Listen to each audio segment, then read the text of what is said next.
Hello বন্ধুরা, সকলে কেমন আছো? আশা করি সবাই ভালো আছো। এসো আজকে রেসিপিটা শুরু করা যাক। আজকে তোমাদের জন্য আমার বরের একটা পছন্দ রেসিপি নিয়ে এসেছি, পেঁপের তরকারি। ওর ভীষণই প্রিয়। তো চলো আমি কিভাবে বানাচ্ছি সেইভাবে তোমাদেরকে দেখাই। একটা গোটা পেঁপের আমি এক চিড় রেখে দিয়েছি, 3টে নিয়েছি। ছোট একটা আলু ছোট ছোট করে কেটেছি।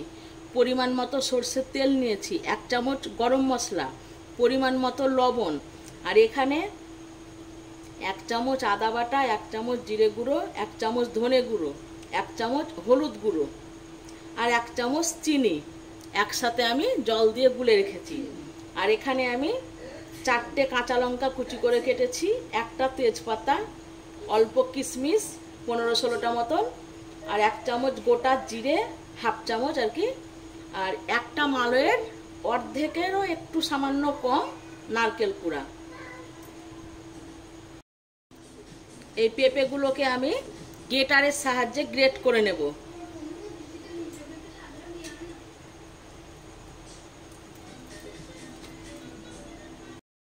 এ দেখো আমি এটার সাহায্যে, গ্রেটারের সাহায্যে এরকম পেঁপেগুলোকে আমি গ্রেটার দিয়ে গ্রেট করে নিচ্ছি।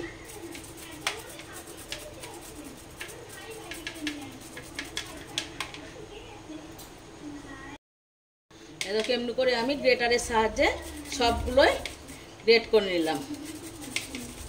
এ দেখো দেখো গ্যাস ধরিয়ে আমি 3 চামচ মতো সরষের তেল দিয়ে দিয়েছি। ওই তেলের মধ্যে আমি জিরে ফোড়ন দিয়ে দিচ্ছি আর একটা তেজপাতা।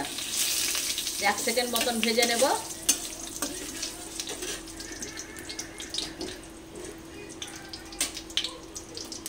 এবার আলু দিয়ে দিচ্ছি।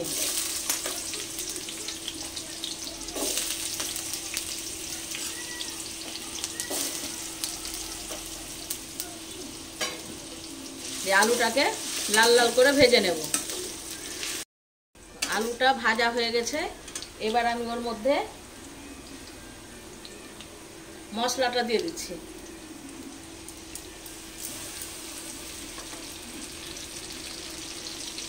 কিশমিশ দিয়ে দিচ্ছি আর কাঁচা লঙ্কাটাও দিয়ে দিচ্ছি।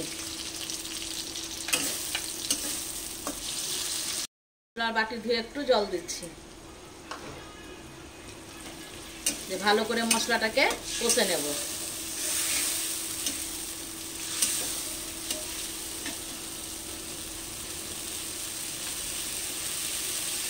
পরিমাণ মতো লবণ দিচ্ছি। 1 মিনিট মতন মশলাটাকে কষে নিলাম। দিয়ে পেঁপেগুলো যেগুলো গ্রেটারের সাহায্যে গ্রেট করে রেখেছিলাম এখন দিয়ে দিচ্ছি।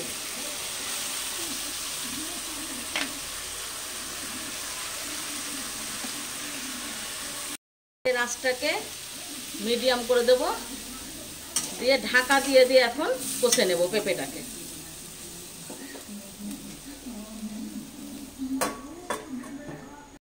খুলে মাঝে মাঝে নাড়তে হবে।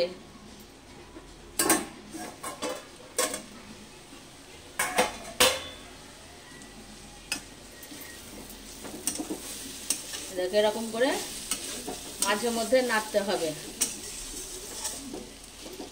আমার হলুদটা একটু কম মনে হচ্ছে, তো এখন আমি একটু অল্প করে হলুদ দিয়ে দিচ্ছি। একটু হলুদ দিয়ে দিলাম আর অল্প করে একটু জল দিলাম।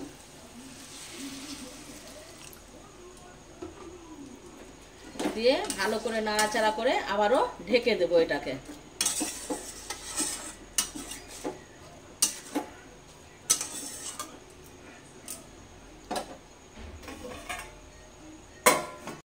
আমি নারকেল কুড়াটা দিয়ে দিচ্ছি।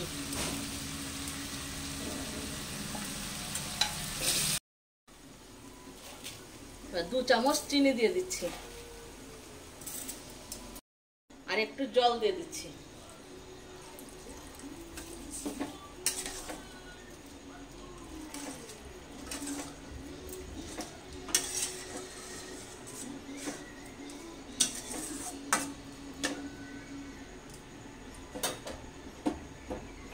আবার ঢাকা দিয়ে দিলাম।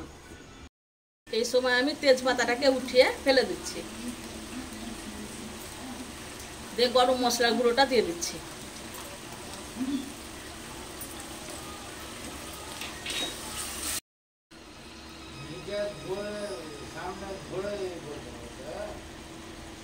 এবারে এই সময় আমি 1 চামচ ভাগীরথী গাওয়া ঘি দিয়ে দিচ্ছি। এই দেখো পেঁপের তরকারি আমার কমপ্লিট। এটা রুটি দিয়ে খাবে, 2টো রুটি বেশিই খাবে। তাহলে আজকের মতো বন্ধু বিদায়, আবার আসবো কালকে নতুন রেসিপি নিয়ে। দেখো কি সুন্দর হয়েছে।